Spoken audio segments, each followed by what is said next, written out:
Your daughter, who was in a car at 40 degrees, has passed away. You are under arrest.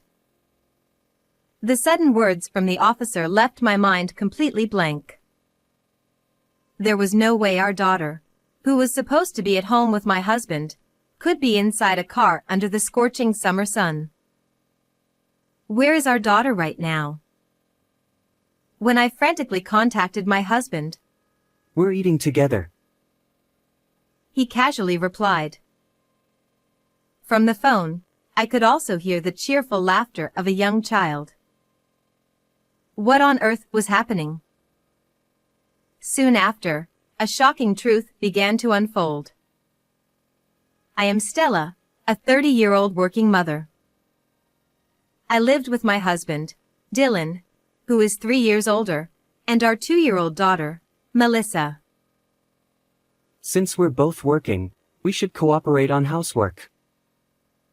When we were newlyweds, my husband used to say things like that. But in reality, he always found excuses and never helped with any of the housework. As a result, I was constantly overwhelmed by both my job and the responsibilities of household chores and childcare.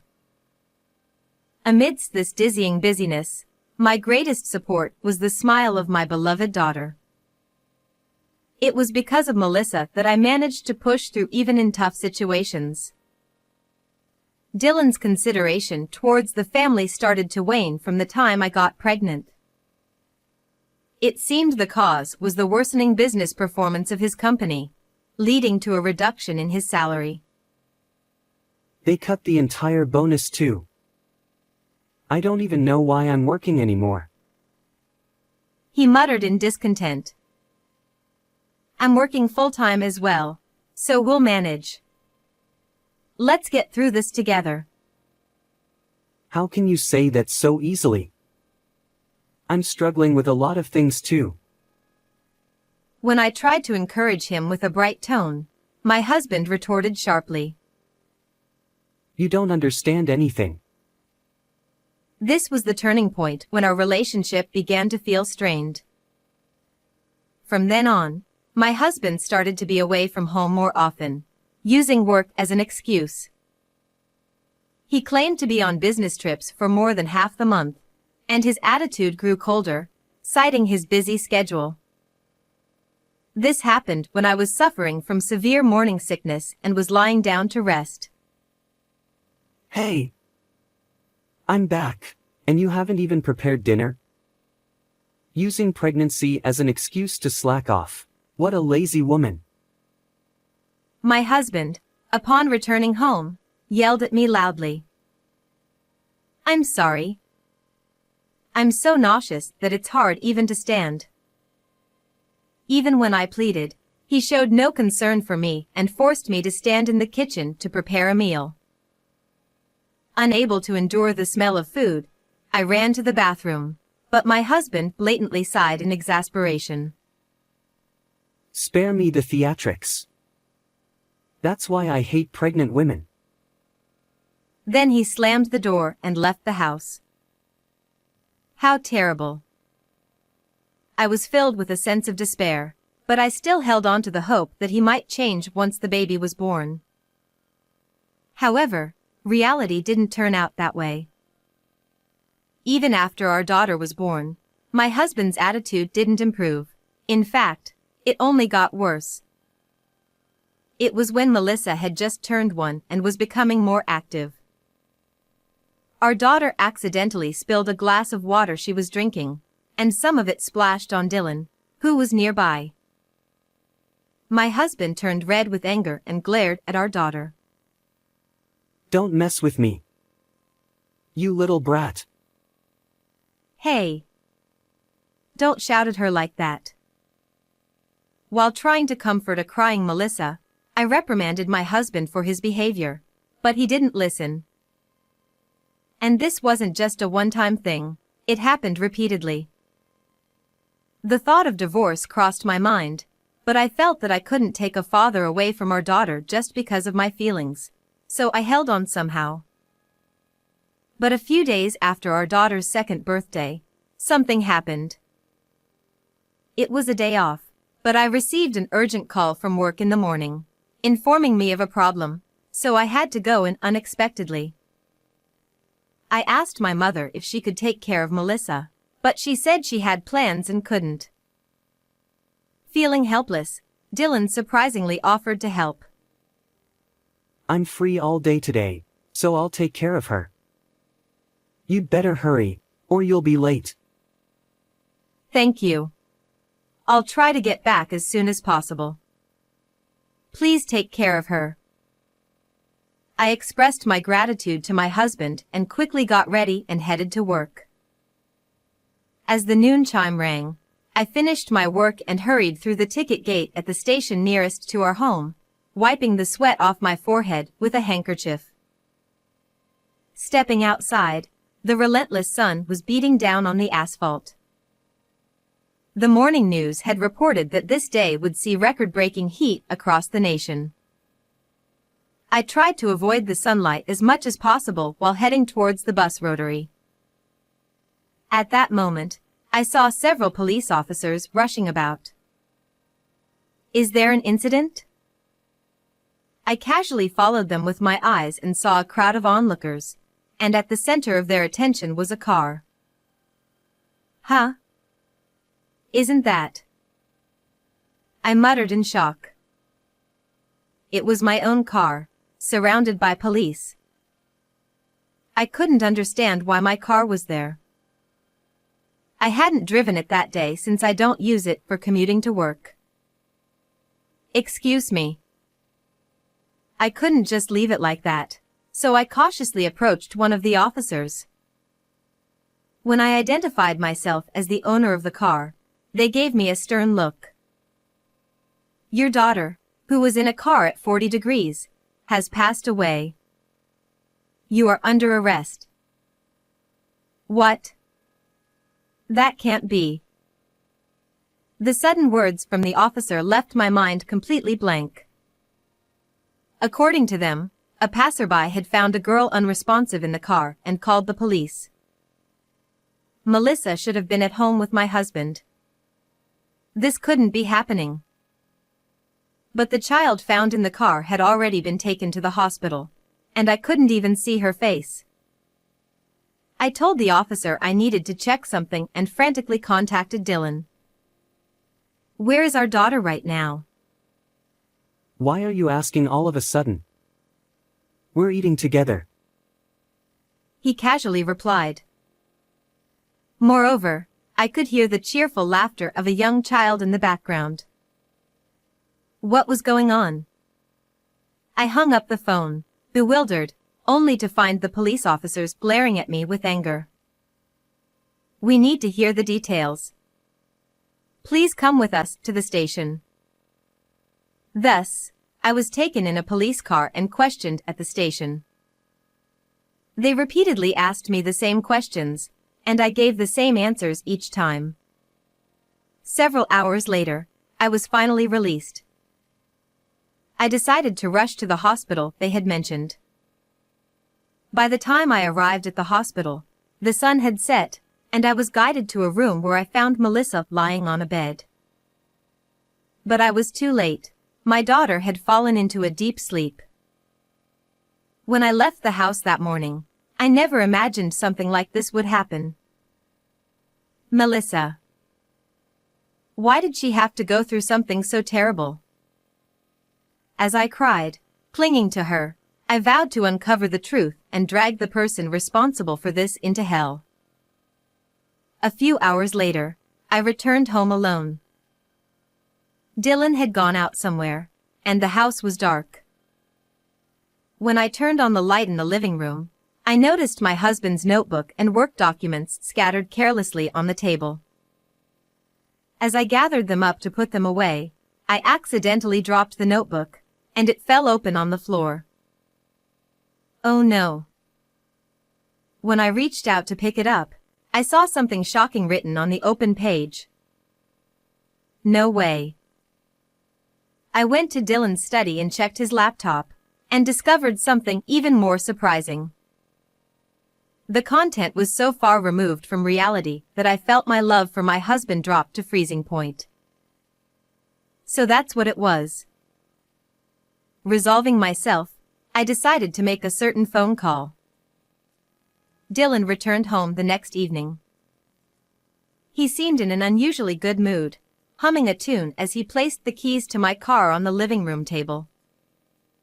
I stepped out slowly from the shadows, watching him with cold eyes. Stella. What are you doing here? You were supposed to be arrested. My husband's body jolted, and he raised his voice in shock when he saw me. I picked up the car keys and, without hesitation, confronted him.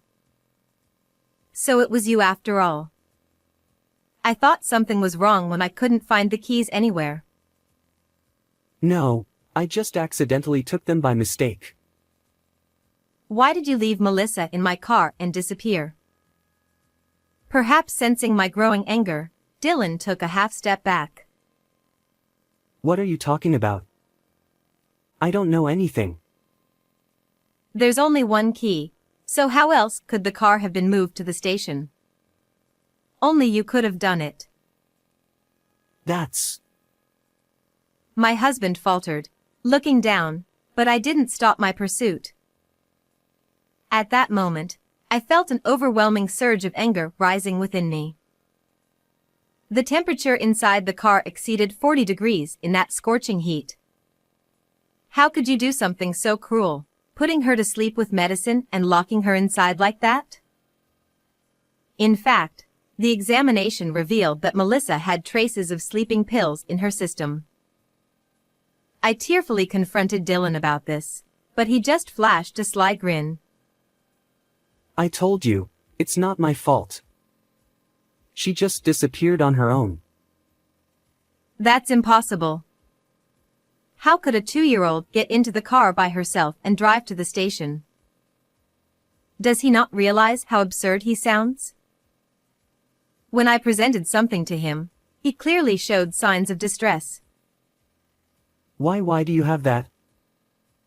What I held in my hand was his pay stub, which had been tucked into his notebook, along with a photo of a young woman holding a child about the same age as our daughter. When I suddenly showed these to him, he looked flustered, and beads of sweat appeared on his face. What's this all about?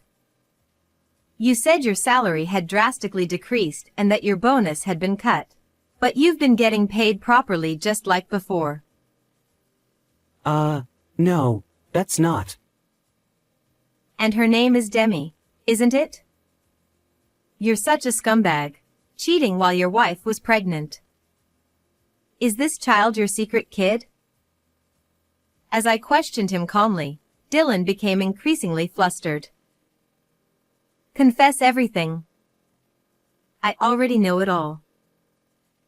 When I said that, he seemed to give up and, with a defeated look, began to explain what had happened. It turned out that while I was pregnant with Melissa, my husband had started an affair with a woman who worked at a cabaret club. Of course, all his excuses about business trips and being busy with work were complete lies to spend time with his mistress. The salary he claimed had decreased was actually being used for his affair. And as he led a double life, he started to see me and our daughter as obstacles. Dylan was scheming about how to get rid of both of us simultaneously, planning the timing and method. That's when he saw the news about a child who had died after being left in a car on a scorching summer day. He then thought of leaving our daughter in my car on a hot day, planning to pin the blame on me. When you suddenly said you had to go to work, I thought my luck had finally turned. Don't joke around.